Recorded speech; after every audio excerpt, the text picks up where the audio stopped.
Welcome to the Bag Maker's Workroom. I'm Chris with Simply Classic, and today is Thursday, August 21st, 2025.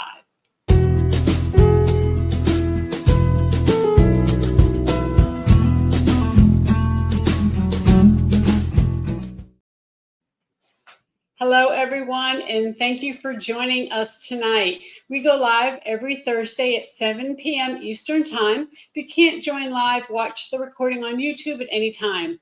Make sure to subscribe and hit the bell icon to be notified when I post a new video or when we go live. So I'd like to say hi to Kathy. She says, I have been looking forward to this one. Mary Lou says, hello from very, very windy Martha's Vineyard. Oh my goodness. And Diane is here and she says, let's experience lacing. So our theme today is lacing and braiding. And here's what we have planned. We're going to start by going over what's new in the Simply Classic Scoop. Then I'm going to show you our pattern of the week, which is the Leah, and some perfect pairings. We'll learn about lacing and braiding and the differences between the two, and I'm going to show you a fun and easy braiding technique. We're going to look at some designer bags for inspiration, and then in the Thursday thread, we're going to be learning about the history of Todds bags. We'll feature our customers' bags in Artistry Avenue, and then finally at the end, we'll do a Q&A and a giveaway, a pattern giveaway. So as a reminder, if you have any questions during the live stream, ask them in the YouTube chat. Please take a second to click the thumbs up button, and that's going to help us reach more people. So now it's time for the Simply Classic Scoop. And this is where I tell you what's new here at Simply Classic, what's going on behind the scenes, and where I'm going to be. And the first thing I just want to remind you about is that we have a lacy class for sale, and that is part of the Leather Bag Making by Machine series. The lacy is this bag right here that you see. It's a really beautiful laced bag. We're going to go over a little bit more in just a minute. The class is from September 19th through the 29th, and we're going to be making the lacy using a chromed tan Italian leather and then some kangaroo lace. And the kangaroo lace is from Australia. If you've taken the bandit class or otherwise worked with leather in the past, this is a great opportunity to learn some new skills.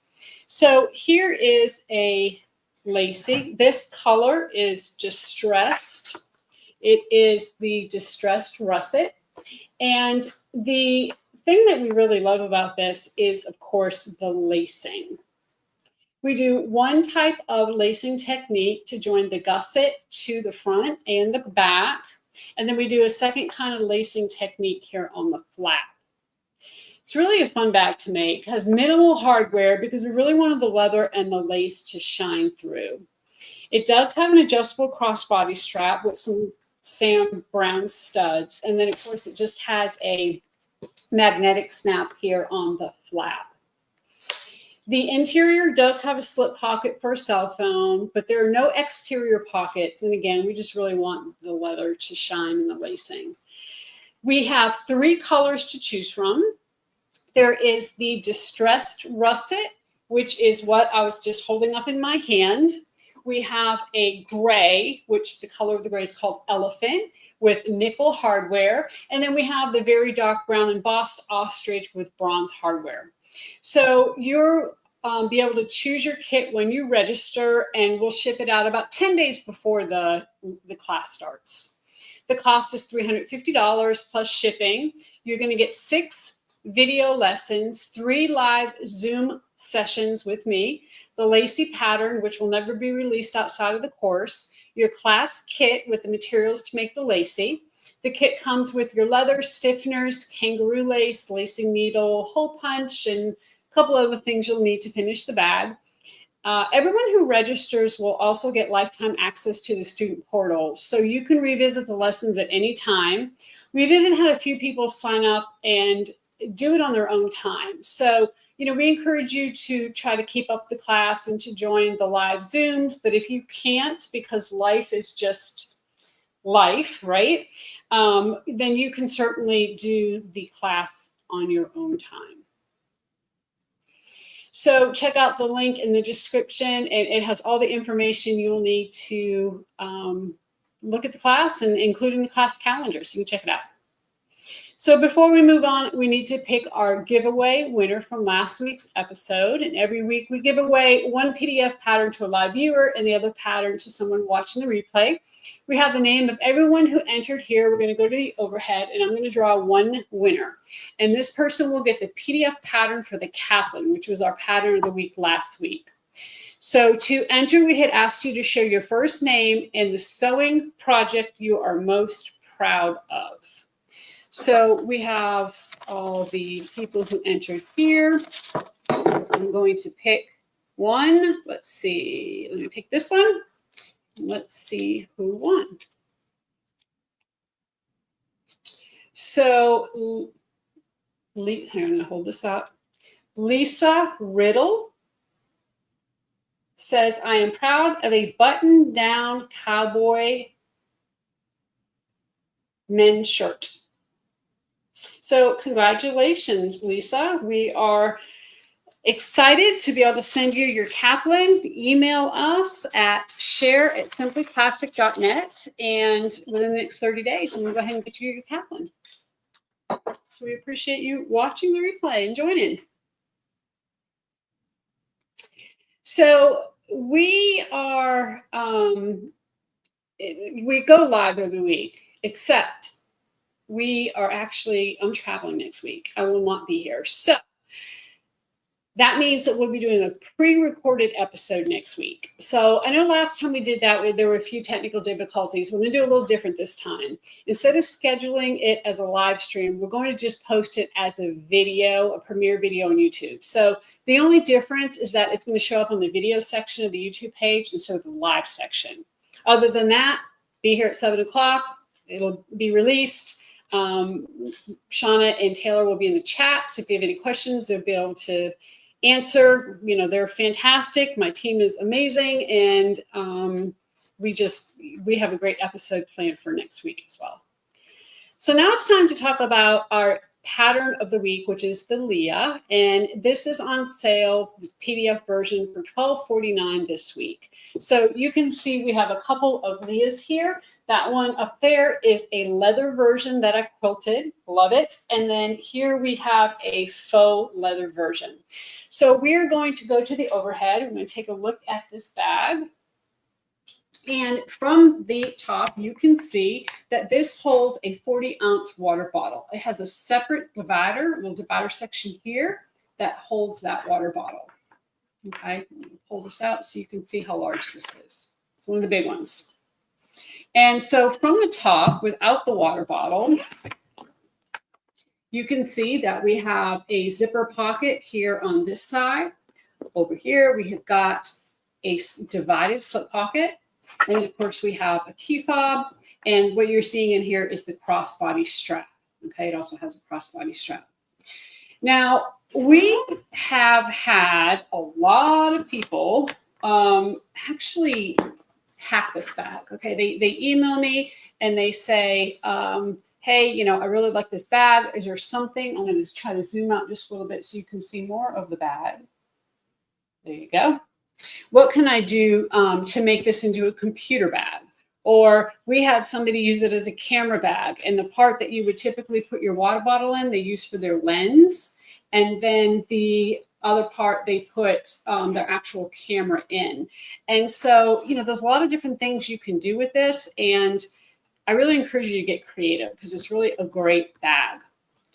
The dimensions of this bag are the zipper pocket part is, or the zipper part on the top here is 11 inches. Okay, so this is 11 inches here. The bag itself is 15 inches wide, 11 inches tall, and 4.5 inches deep. Now, it is considered an intermediate bag, and the reason why is because of the piping here. If you don't want to put piping, you can skip that part, no problem. And, you know, it will lessen maybe it to a confident beginner. It's not really that much hard about the bag. I walk you through how to do the piping, and it's really, you know, a pretty easy make, pretty easy do. This is our, it's an abstract snake print in black and white. we're actually sold out of this right now, but we're going to do a perfect pairing with a little bit different color. And then we use our textured solid. Now the textured solid is really a great option to use for piping because it's thin. I mean, it's really thin, wraps around that piping beautifully, and it really makes a nice bag. So your realtor extraordinaire said, show us the size of the Leah. Okay. So here is this here. Let me take this water bottle out so it does not clank on the floor. So the side is actually a strap connector. This is for your crossbody strap. It comes down, goes all the way to the bottom, and connects into the bottom of the bag. There are 6 purse feet. There's 2, 4, 6. And then, of course, coming up the other side, you have the other crossbody strap that comes up to a D-ring. All right. So I love the Leah. It's really, it was designed for my sister-in-law. Her name's Leah, and she wanted a bag with very specific things. She needed a place to put her Bible. She needed a place to put her water bottle, and so we designed it. It was good made. So at the end of our show, I'll give away 1 Leah pattern to someone watching live. But right now, I'm going to tell you how to enter the giveaway if you're not watching live. So this is for anyone who is watching the replay on YouTube afterwards. This is open worldwide because of the PDF pattern. So go ahead and leave a comment on the video and let me know your first name and your least favorite part of bag making. Okay. I'm going to tell you my least favorite part of bag making is cutting. I really don't like cutting up bags. I mean, you know, it's not my favorite thing. Let's just say that. I like the rest of it. It'd be great if I just had somebody cutting bags out for me all the time and I could just sit and sew. I know a lot of you love cutting. So anyway. Okay, so again, this giveaway is for our replay watchers. And so we will pick one comment at random and announce the winner in 2 weeks because I won't be here next week. So you actually have 2 weeks to enter this. And next week we will choose a winner for the Leah. So you have to comment before Thursday, September 4th. So Jackie Bonnell says, will this bag be able to hold a laptop along with a mouse?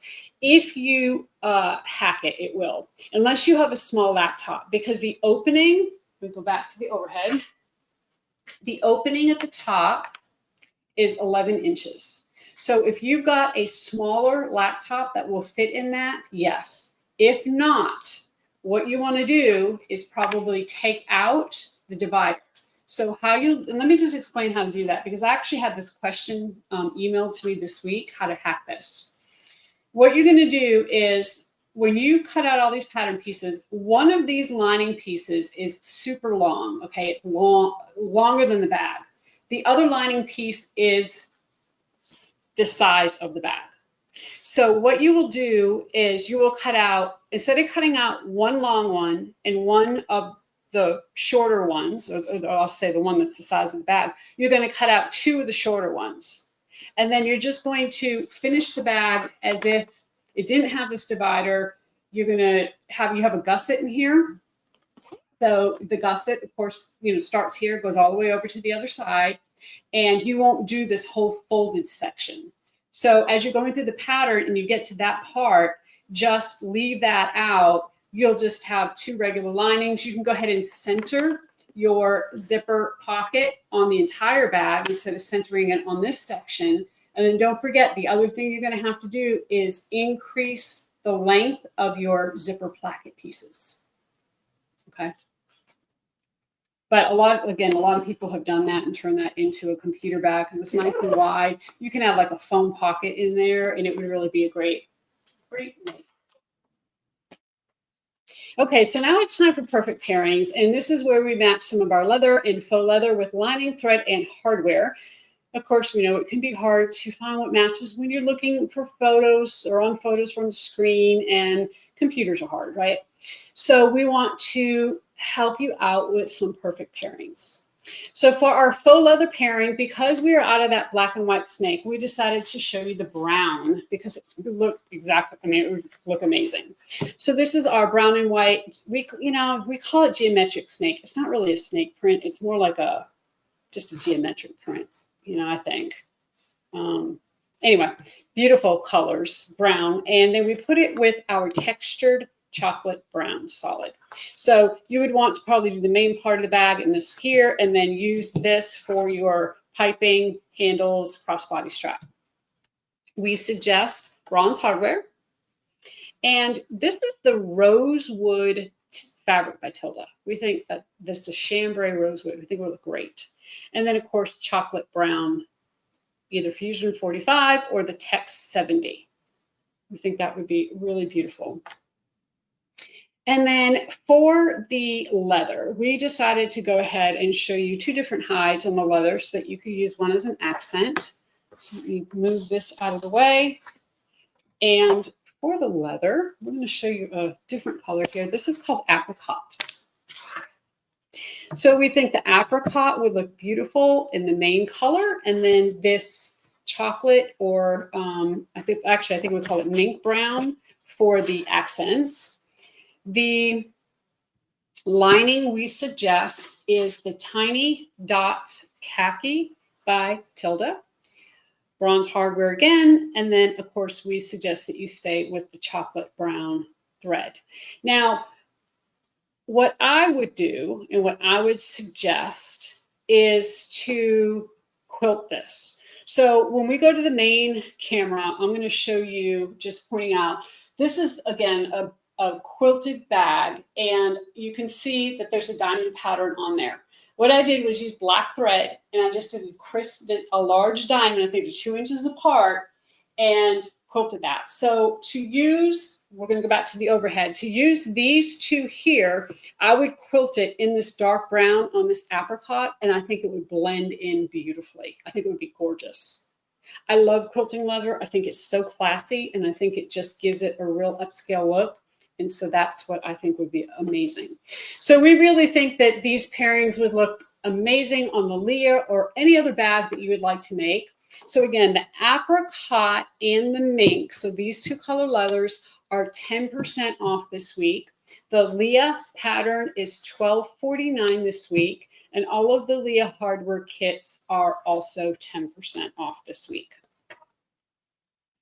Okay, so move all that aside, and moving along, we are going to talk to you about sharpening your skills.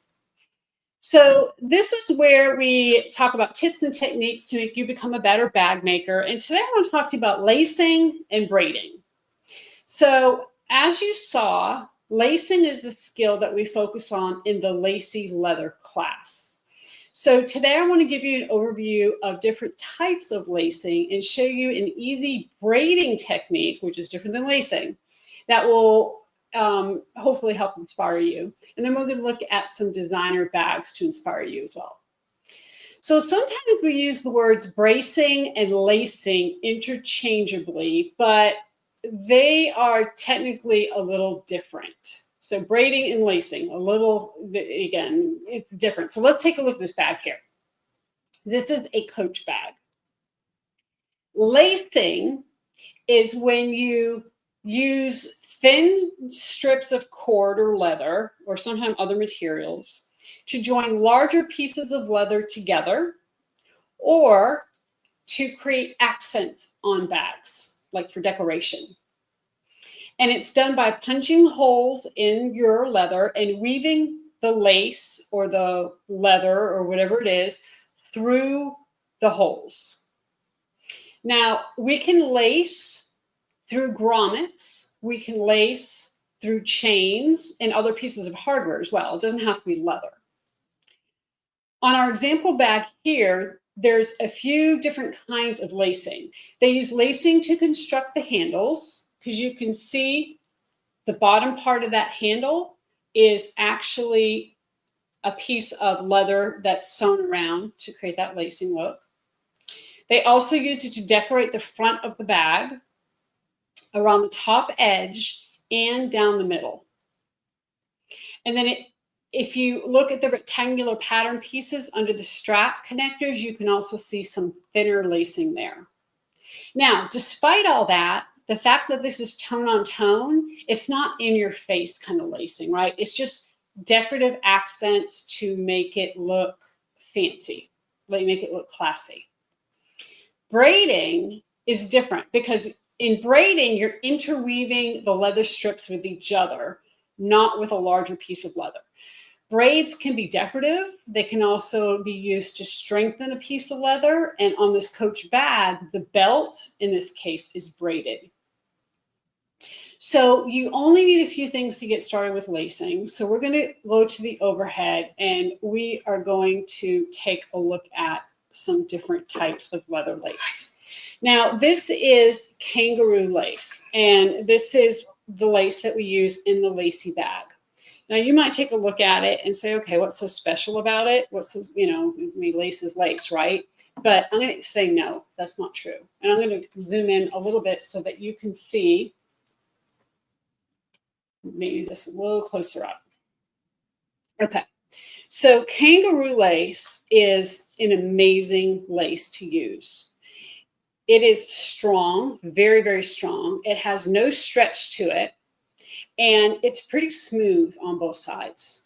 Okay. It's really a beautiful, beautiful thing to use. If you lace and you realize you laced wrong and you have to take it out and do it again, this lace is going to look as good the first time you did it as the second, third, fourth, fifth. I mean, it really holds its shape. It holds its, you know, you're not going to get any fraying or ripping. Okay. It's really strong. It's fantastic. Now, opposed to that, I have some lace here that I got off Amazon, and it's like a suede lace, and it actually stretches a little bit, and it's like when you feel it, it's very doesn't feel like there's a lot of substance to it. Okay, it's very. The Kangaroo Lace isn't stiff, but you can feel it's got some structure to it. This doesn't. If you lace this through something and you have to undo it and you take it apart, it's probably going to break. I mean, this kind of lacing it's just not a very good quality lacing. And then I also have another piece here to show you. This is real leather lacing, and it's a little bit better quality than the, I guess you could call this like a faux lacing here, or suede lacing, but it's still not quite, it's got a little bit of a stretch to it, and it's still not quite as good as that. You see how when I pulled that, it even curved a little bit? You know, it's trying to curve up and move on me. The Kangaroo Lace isn't going to do that. That Kangaroo Lace is fantastic. So if you ever want to do any kind of lacing, try to do a little shopping around and find the Kangaroo Lace. It's definitely going to be worth it.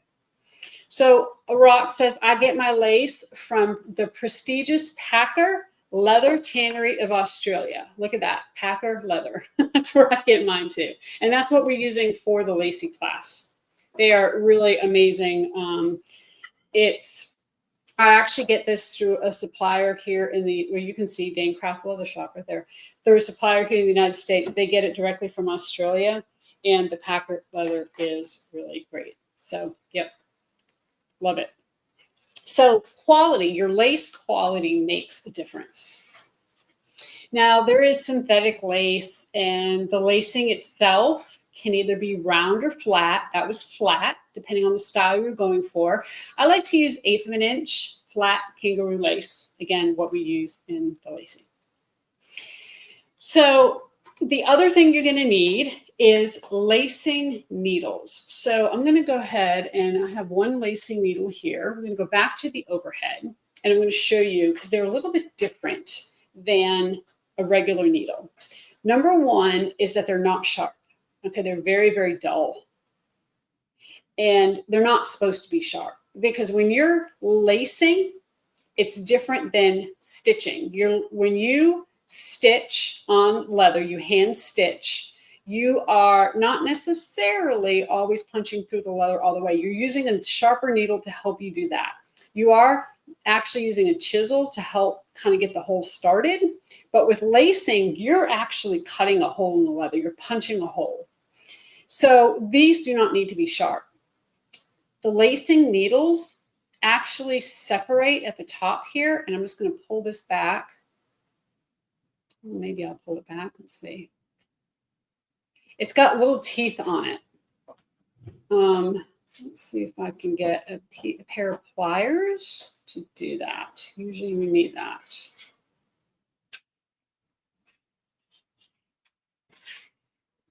Hold on, I got Taylor getting me a... Oh, all right. Here's one that's already open. All right, so here is a lacing needle that... hold on, let me get these pliers. This is not going to work either. Okay, we're going to do this right now. So here's a piece of pliers. You can see that what you're going to do is just take part of the lacing needle is taller than the other. I think you can see that part right there. It's just slightly taller. You're going to grab that taller section and you're just going to kind of bend it back. And did you hear it click? It's going to open up your needle. And when you do that, you're going to see how that opens up right there? There's tiny little teeth here. You can maybe see them sticking up. You're going to take the very end of your lace and you're going to stick it on those teeth. So get my lace. And this sometimes can be with two hands. Sometimes it's easier with 3 hands if you had a third hand. But you're just going to kind of open this up. You're going to go ahead and take the lace. You're going to stick it in. And once you get it in your hole, hold on, let me see if I can open this up, get it in here. It's really not that difficult. Okay. And then you're going to take your pliers and you're just going to lock it in. So you're going to want it nice and straight. There we go. And you're going to lock it in. You're going to hear it. It's just going to go kind of go click. And now when that happens, you're going to see you can't pull that off, okay? That needle is not coming off. So as you're lacing, you can go through and you can lace and you can kind of throw these needles around or whatever, you know, pull it through, let it fall, and it's not going to fall off. So after that, I also use some saddle soap prior so it is lubricated and easy to lace. Yep, love that. Great tip. Okay, so the lacing needle is super important. You do need a specific lacing needle. You can find them pretty easily, Amazon, or a lot of course, the leather, whether it's Rocky Mountain leather or, you know, any of the leather shops will have lacing needles. You can buy a bundle of them for a very small amount of money. Now, another thing you're going to need when you're lacing is some kind of hole punch. And I'm going to tell you that, yes, you can use a rotary punch, which a lot of us have these. But when I am punching holes for lacing, I don't use this. A lot of times you're having to punch a lot of holes and, you know, you're having to constantly grip, grip, grip, and your hand will get tired. I like to use an actual hole punch with a cutting board. And what happens is when you pick up 2 pieces of leather and you want to punch a hole, when you pick those up and you go to punch your hole, they can shift. Either they're shifting because this is, you know, if the leather's a little soft, it may come down some. The 2 layers are not going to be together. And so I like to lay this flat on my table, make sure it's not moving, take my hole punch and go ahead and punch holes where I need. And now I know that those have stayed. A lot of times I even clip them in a couple places to make sure they stay together. Okay. So you're definitely going to need some kind of punch. And then the other thing that you can, you know, may or may not use, you can use, is just a little bit of glue. And where you want to use the glue is if you need to secure an end of the lace. Now, a lot of times, like in the lacy class, I show you how to actually secure your ends within the actual lacing. However, you know, sometimes you might need just a little bit just to kind of hold something down here or there. And then, of course, you'll need the leather that's going to be laced. So you can lace on faux leather, but real leather is really preferred, and it just really gives a beautiful technique. Okay, lacing is just gorgeous. I love lacing. So you don't need a ton of things. Okay, it's super easy, and just get good quality stuff and you'll be fine. The lacing needles are, like I said, nothing. Just get good quality lace, leather, hole punch, you're good to go. So Kathy says those lacing needles can be a pain in the touche. They also do make lacing needles that you can screw the lace into. Okay, I did not know that. That's great. Perma lacing needles. Very good information. Walter says, it is easier to cut. Is it easy to cut off the end at a small angle and then pull the lace through the needle straight? That won't hang up while the lace runs through. Yeah, and it's smoother for you. That is true. So what they're talking about is to just take and cut this lace at an angle instead of straight, and do it that way. Now, in some cases, you don't even really need needles. If you have got holes that are large enough and your lace is good and strong and you cut it at an angle, if you're doing a fairly simple lacing technique, you don't really have to have a needle. Okay, so it's not a 100% requirement. Makes it easier, no doubt, but it's not absolutely required. Okay, so we're going to go over just like a little basic overview of lacing techniques. And there's so many different kinds. We're not going to go over each one, but some of these are more complex than others. Let's just say that. So you've got like a whip stitch, which is just an in and out, in and out. You've got a running stitch, which is the same thing, just kind of an in and out. You've got these cross stitches, like the lace, cross lace and the double loop. And these are things that are crisscross. Now, that one you see in the middle, the Mexican braid, that's what we do to hold the lacy bag together. So we're going to go back to the overhead for just a second. And we did this in two different colors so you can kind of see. And you can see the pattern on that and how it kind of wraps around itself. This lacing technique, you're using 2 needles going in opposite directions, and you do 2 passes. You do 1 pass, and then you turn it around without cutting your lace, and you're going to turn around, you're going to come back, and you're going to do another pass. And when you do that second pass is when it kind of forms this really beautiful lace here. Now, in the lacing class, we use lace that matches your leather. But if you use a contrasting lace, you can see how beautiful that detail is and how pretty. I mean, it's just really gorgeous. So again, the Mexican lacing is you're going to learn how to use 2 needles, and you're going to do 2 passes, and there's like an over-under technique you got to learn. So it's definitely fun. Okay, so there's a lot of lacing techniques that are very common in Western style bags and saddlery and other leather goods, but I think it can be a very classy look as well. So now let's talk about braiding. So as I mentioned, braiding is used to strengthen your leather. So it's often used to make handles and straps. Here are a few examples. We have a mystery braid there on the left, and I'm going to show you how to do a mystery braid here in just a minute. You have, sometimes it's called a trick braid because it's kind of tricky. Or in the center there, you have a round braid, which kind of mimics it almost has the same look as a Mexican braid, sort of, but it's in the round. So anyway, that's a round braid. And then you have that fishtail braid, which is really beautiful. I love that. So you can, use these things as inspiration, but you can also try searching for braided belts because they use a lot of the same braiding techniques. So just kind of keep that in mind, that sometimes belts can give you some ideas as well.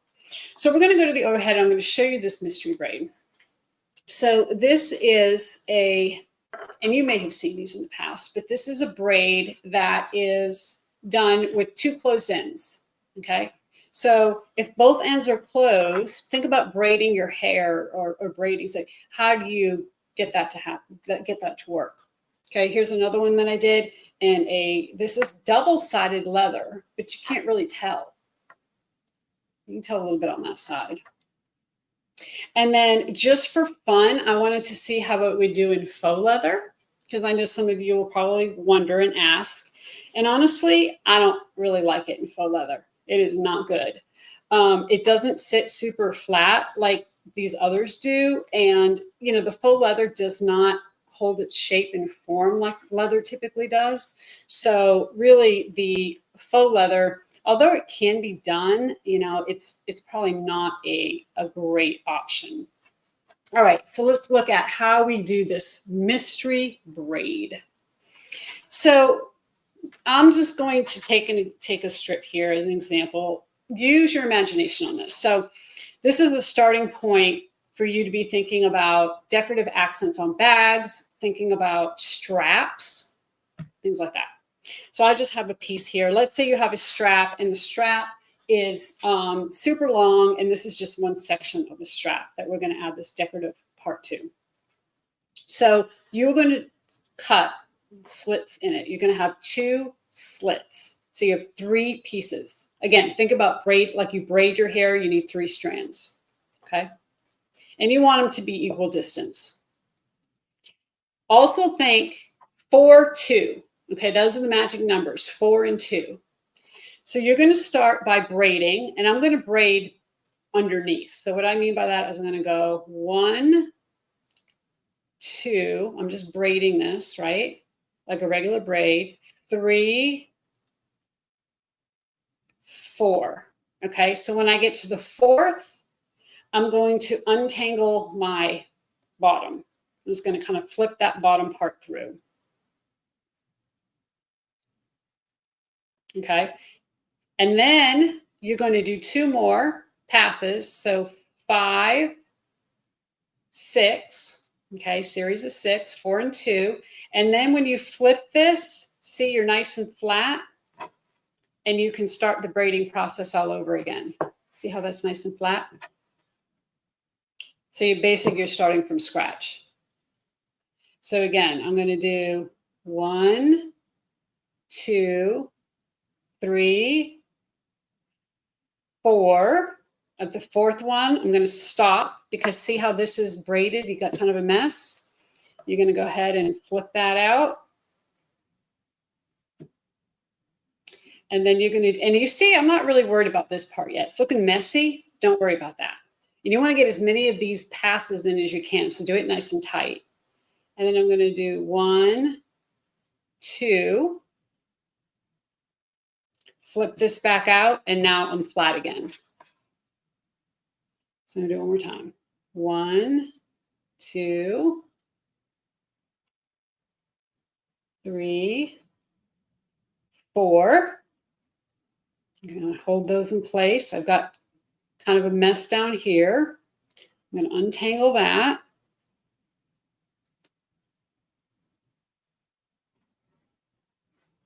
And then I'm going to do 2 more. 1, 2, flip it out again. I got, now everything's nice and flat. So from here, you can see I've got really tight braids, and I'm going to need to loosen those out. Okay, I'm going to have to kind of loosen this up. So I'm not going to do any more, because that's going to be too much. So from here, I'm just going to kind of work this braid, lay it flat, loosen it up.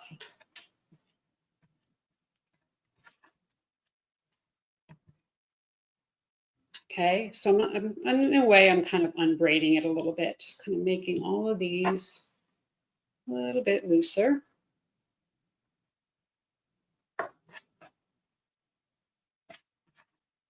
Now, the thing that you need to do that's going to make this be even better, once you kind of get it spaced out the way you want it, you're going to run the edge of this, or you're going to run this over the edge of your table. Okay, so that's looking pretty good. I'm going to move this table slightly. And I know that right now my team's going, no, don't move the table, but I'm going to move the table. Okay, So you can see the edge of the table, okay? And then this is what I'm going to do. I'm going to take, yeah, Taylor's over there having a heart attack. I'm going to take this and I'm going to run it along the edge of the table. Okay, just like that. And then what that's going to do is set that braid in so it's nice and flat. Look at how pretty that is. Gorgeous. All right, I'm going to move the table back because I know if I don't, I'm going to get in trouble here. Okay, and there is the mystery braid. So basically what happens is with the faux leather, it doesn't set, okay? When you work with leather, a lot of times, if you have a really thick spot, you can kind of hammer it down, or you can shape it. Like you can fold it in half and hit it with a hammer, and it holds its shape. Faux leather doesn't do that, and that's, I think, one of the main reasons why that mystery braid is just doesn't work really well with faux leather. Okay. So imagine this on a strap. If you have a leather strap, and maybe this is the part going over your shoulder, and the other two ends are just attached to your bag, or maybe this is closer to the edge of your bag or the edge of your strap. What happens if you have a piece of leather, and I'm just trying to give you some ideas. Let's say this is the top of your bag, and you want to take a mystery braid and just fold it over the top and stitch it on. You might have to do a little bit thicker, but you could do something like that and stitch that on, and that would be beautiful. So again, this is the start of something I'm sure fun and amazing, because you are able to take these techniques and take these ideas and run with them. And I cannot wait to see what you do with a mystery braid. Now, if you are interested in learning more about braiding, there's a really comprehensive book called The Encyclopedia of Rawhide and Leather Braiding. It's by Bruce Grant. It's a book from the 80s, and you can get a PDF version online for free. So we linked it in the description. It's mostly traditional kind of braiding techniques, but it does touch on some lacing as well. So if you're interested in lacing, I invite you to join me for the Lacing class in September. Again, it's an online class, so you can participate from anywhere in the US. You'll get a class kit with the materials to make the bag. You'll learn 2 different lacing techniques, and most importantly, you can actually put them to good use and make an amazing leather bag in the process. So don't forget, you can register in the link description below. So now we want to look at some designer bag inspiration with some lacing. And we're going to start with this Patricia Nash bag. We have of course, Patricia Nash has a very distinct Western style, and we can definitely see that here in the bag. The tooled leather is just beautiful. It's just kind of her signature. But the way that they laced the wooden handles on is really beautiful. And interestingly, the back handle is not laced on. It's put on differently, but the front handle is laced on. I just think that's really pretty. Now, this tote from Chloe uses a whip stitch to lace down the handles. And of course, they go all the way up the handle and all the way down the other side. And then where it attaches to the bag is also whip stitched on. And it's interesting that it appears as though they leave the end of the lace just hanging coming from underneath that strap. I don't know if it is or if it's just a decorative accent of some sort, but that's what it kind of looks like. This is a Dior saddlebag with a cross lacing down the front, but it isn't a traditional leather lacing. It's more like a flat shoelace style, which has been laced through little loops, almost like how you tie your sneakers or, lace your sneakers, because it has those little loops on the front of the bag. So here's another example of cross lacing, but this one uses leather instead of synthetic lace. You can see how the same technique has a much more rugged look because the material is being used. So, if we go back to the bag before this, you can see that is, I think, more of a synthetic. It appears flat, where then the one we just looked at looks a little bit more rugged there. And then this one here uses grommets. So it's still like a crisscross lacing, but instead of going through holes in the bag, I mean, it's a hole in the bag, but it's got a grommet in the hole. So it adds something to it.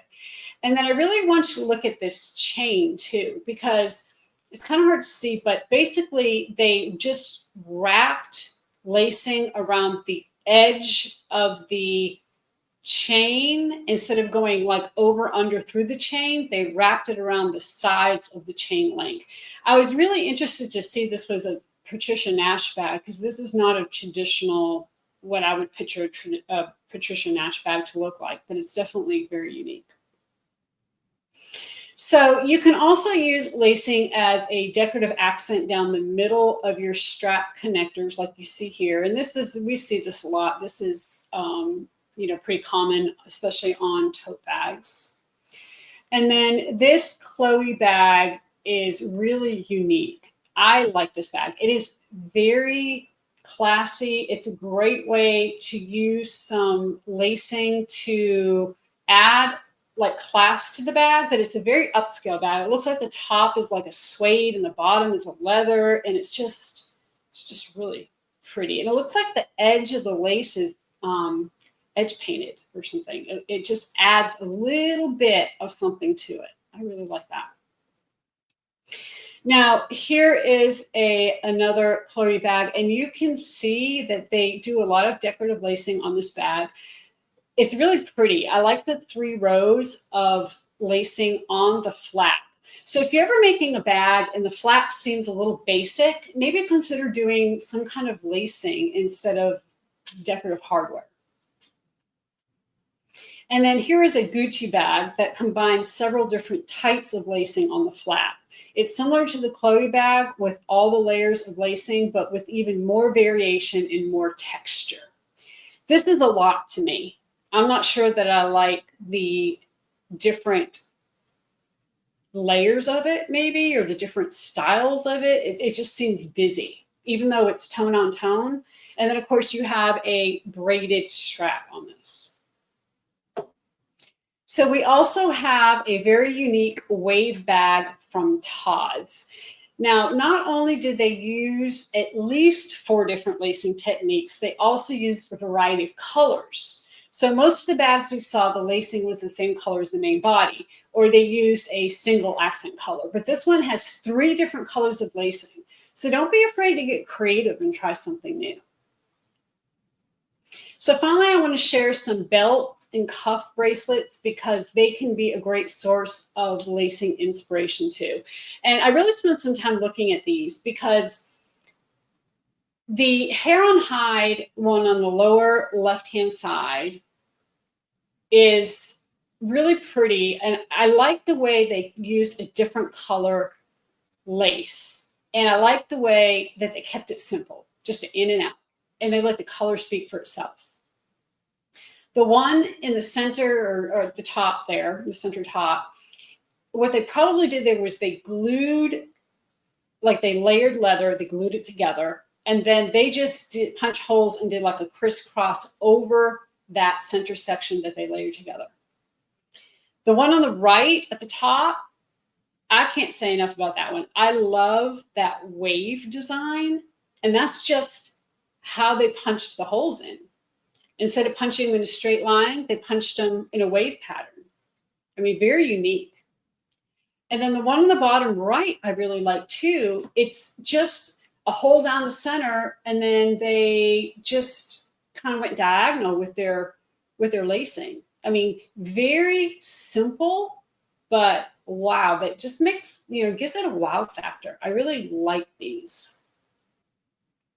So I hope that these designer bags got you thinking about different ways to use lacing. If you make a lace bag, I really encourage you to post that in the Facebook group and let me know how this video inspired you, if it did. So now let's look at the Thursday thread. And this is where we tell a sewing story. And today I want to talk to you about the history of Todds. So Todds is an Italian fashion house that was founded in 1920. Todds is most famous for their shoes and handbags, and they also sell luxury garments. I know that the name Todds doesn't sound very Italian, and there's a reason why, but we'll get there in just a minute. In the early days, the company was simply called Della Valle after its founder. The founder of Todds was a shoemaker named Filippo Della Valle, who was from the Italian region of the Marche. Around 1920, he opened a cobbler shop. And this is a real photo of his original workbench from over 100 years ago. Filippo taught the craft to his son, Dorino, who could follow in his father's footsteps.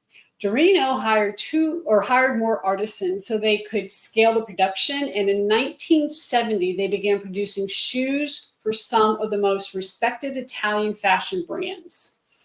They were well known locally, but were still a fairly small business. So Dorino had two sons, Diego and Andrea. Diego was the elder son, and he is the one who ended up kind of transforming the company into an international sensation. He joined the business in 1975 at the age of 22.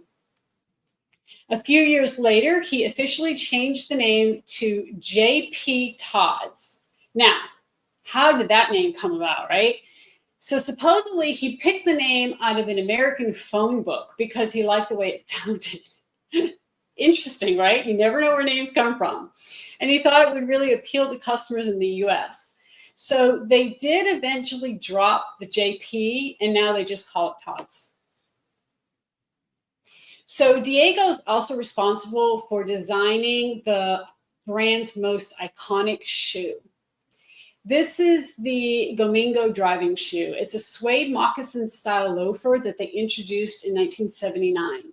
Domingos were hand stitched and had 133, that's an odd number, but 133 small rubber pebbles or gomingi on the sole to provide traction. So gomingos were basically a copycat of something called the original car shoe, which came about in the early 60s and is now owned by Prada. But Todd's version became even more popular to the point where a lot of people were wrongingly believed that they were the original shoe. Princess Diana was known for wearing Gomingo loafers throughout the 90s, and we can see a blue pair here, which she wore all the time. And to this day, Gomingo shoes are still one of Todd's best-selling products. And I'll tell you, after seeing these, I think I want a pair. I really like these. They look comfortable. So even though Todds had its own line of products, that really wasn't all they did. They also manufactured shoes for other designers. So at the time Diego joined the company, the Italy's luxury market was growing really fast. So when designers needed shoes for their models to wear on the runway, they would go to Della Valle factory. And some of those designers ended up collaborating with them and with Diego and the other shoemakers there. So they would actually bring them into the design process and get their expert advice. So Diego and his team collaborated with luxury brands like Fendi, Alaya, and more. They also released their own line of shoes under the Diego Della Valle name. Here are some of the designs that they had from the late 70s to early 90s. They were true artisans who really focused on comfort and wearability, not just style. Diego always said that if people can't walk comfortably in their shoes, then their shoes were worthless. So in 1987, Todds had 11 shops in Italy and decided to open a brand new location in Manhattan. Andrea, who was the younger Della Valle brother, moved to New York to supervise the operations there. Back in Italy, Diego and his team introduced new products, including leather handbags. So this is one of their most iconic bags. It was originally called Todds D bag, which is kind of an unfortunate name in English, but they changed it to the Lady Di bag when Lady Diana began carrying it. In the photo, we saw her wearing the Domingo shoe. She was also carrying this bag. It's a very timeless design, and it's made with a soft Italian leather, and it is unlined, which most Todd bags are. That's just a interesting thing. They usually do not line their bags. They also introduced a line of Gomingi bags, which are inspired by the rubber pebbles on the bottom of their Gomingo shoes. And this one's quilted with a large kind of quote unquote pebble in each diamond. So I don't know how y'all feel about this. This one kind of reminded me of like upholstery a little bit. So there was also this style, which was a more literal interpretation of that rubber pebble motif. I'm interested to hear what you think about these. Before the show, Sean and I were looking at it. Remember that candy that you used to eat off the paper and it had those little dots on it? You could eat the dots. This is kind of what it reminds us of. So in 2015, Todds introduced the wave bag. And these were some of the original versions. You can see they had studded accents, which were similar to the Gomingi, which I like the look of that. I think that's very subtle, and I think that's very pretty. Now, this is a more current version that we had looked at a couple weeks ago. It was one of the many hug style bags that we saw on the fall runway. Todd's bags use a lot of sleek lines and interesting geometry, and this one obviously is no exception. In 2017, they released their timeless shopping bag, which is one of their most popular bags. Earlier this year, we had a limited edition project box for a copycat version. So I know some of you have your own custom dupe of this bag at home. There are two things I really love about this design. First is they did the front stitching wrong sides together to create those dimensional front seams. And then the bag has raw edges, which can be a really good opportunity to add contrasting edge paint. I also like that it can be carried in two different ways. The sides can be tucked in, like you see there on the left and on the right, or they can be expanded like the bag in the middle. Here are two more popular bags from Todds. These are all suede, and the brand is really known for the quality of their suede. It's very soft and durable and water resistant. Most Todds bags have a similar color palette, but here are some exceptions. Last year, Todd collaborated with an Indian designer named Rahul Mishra to create a collection inspired by an Indian artist, and that tiger on that bag is definitely reminds me of the Indian culture. So the bags featured intricate and colorful embroidery like the ones you see here. So Diego and his brother Andrea are still involved in the company despite some controversies. There have been some legal issues and, shady deals, but we're not going to get into all that. The company is still going strong despite these issues, and they are now one of the most popular leather goods companies in Europe. So now it's time for Artistry Avenue, and this is where we feature bags made by you, our customers. Every week we share bags that were posted in the Simply Classic bag making community on Facebook or email to share@simplyclassic.net. Featured artists will win a PDF pattern of your choice. This is open worldwide. If we feature your bag, you'll have 30 days to email share@simplyclassic.net to let us know which pattern you'd like. So let's take a look at this week's artist. Cheryl made a Leah with some modifications, and she expanded the gusset to 6 inches instead of the size that it is now. And that's a very easy change. All you have to do is if you just cut the gusset wider, you don't have to make changes to any other part of the bag, and you can actually make your bag a lot larger. Simple thing to do. And then she left off the zipper at the top. That would be one of the things. You might have to expand your zipper placket if you want a zipper at the top. And she left the purse feet off. And she also added some really cool hardware. And this bow is an accent. So she did a great job. I love this. Karen made the Zara, which is our newest pattern. She used gray leather, brown leather, and geometric decorator fabric. Isn't that cool? She also added hardware on the bow, on the flap, which is a little bow, and she made her strap out of webbing. And then Mary made this Zara. And can you believe this was her first time sewing with faux leather? She typically uses quilting cotton. And I would have never known this is her first bag. She did an amazing job. Mary, this is, and you know what else I love about this? I love the kind of Monet-inspired fabric. And then look on the right, she used black accent. So she really got creative with this. I love it. So congratulations to all of our artists. Please email us within 30 days to let us know which PDF pattern you like. So before we move on to our Q&A, let's give away a pattern. In case you missed it, our pattern of the week is the Leah, which is the big tote behind me. One person watching live today will win a PDF pattern of the Leah. And to enter the giveaway, type the word bottle in the chat. Just bottle, B-O-T-T-L-E. And because, as you know, the Leah has a compartment to hold your water bottle.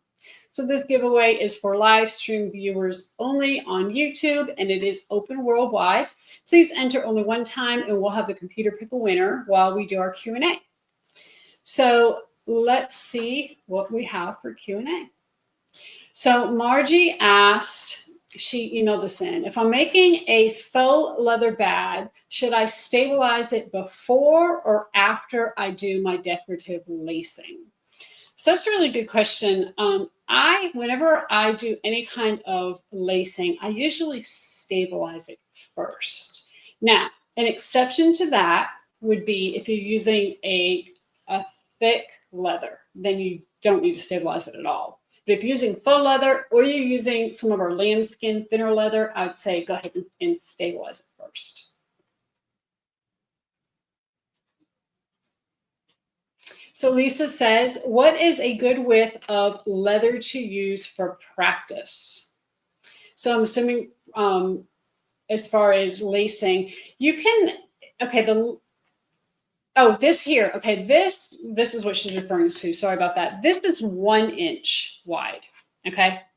So 1 inch wide, and then I made the slits a third and a third. So basically, you know, third of an inch from each side, kept the sides closed. Now, if you have a leather punch, you could certainly round these edges if you wanted to. But, you know, this could actually even be sewn on a bag across the top, or you can stitch this on a bag and tuck a flap underneath, right? There's so many things you can do with that. But that's a 1 inch. That's a great question. Okay, let's see who our winner is. I'm getting the cutoff. It's time. Okay, Elaine Shaw. So congratulations, Elaine. You have won a Leah pattern, PDF pattern. If you could go ahead and email us, share@simplyclassic.net, and do it within the next 24 hours, that really makes things easier for us. So we would appreciate that. So as a reminder, I will be traveling next week. So next week's live stream won't be live. It'll be a pre-recorded video, but it's going to go live at 7 o'clock. It'll be an instant premiere, just like normal. You really won't know anything different. And we'll be excited to see it. We have a great episode planned. We've got it recorded and ready to go. So don't forget to submit your Simply Classic makes by posting them in the Facebook group or emailing share@simplyclassic.net. On the way out, give me a thumbs up because that really helps. Okay, so we really appreciate you, everybody. Until next time, happy sewing.